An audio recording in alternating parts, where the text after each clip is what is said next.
when I look at this problem and I want to solve it, I notice that there's a radical on the left.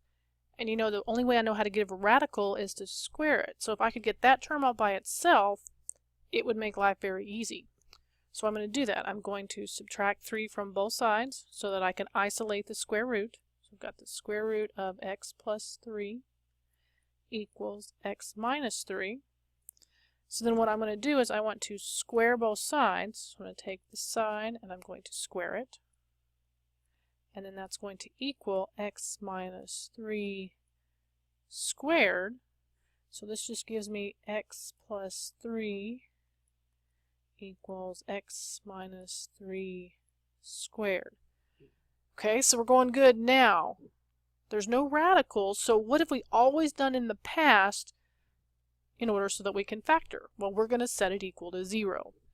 So what I'm going to do is I'm going to subtract an x and subtract a 3 from both sides. So now I'm going to have 0 equals x minus 3 squared minus x minus 3.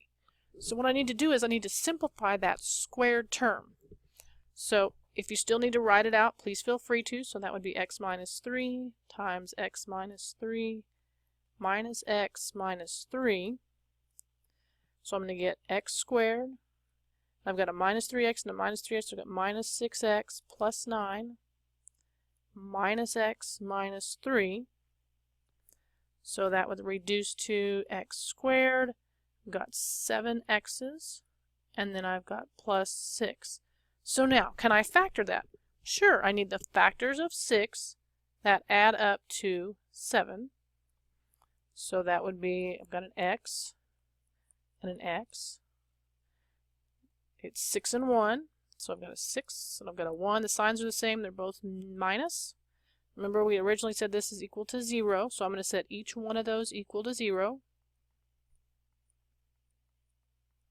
Solve for x, so x equals 6, x equals 1. So those are your solutions. So we've got those solutions. Now, it's like every problem we've worked in the past. Do they both work? Does one of them work? Do none of them work? So what I want you to do is I want you to check those, come back, and we're going to make sure that both of those really are a solution. So you've checked your answer and, oh my gosh, what happened? Yeah, that's right. The plus the 1 doesn't work. So the actual only answer is 6.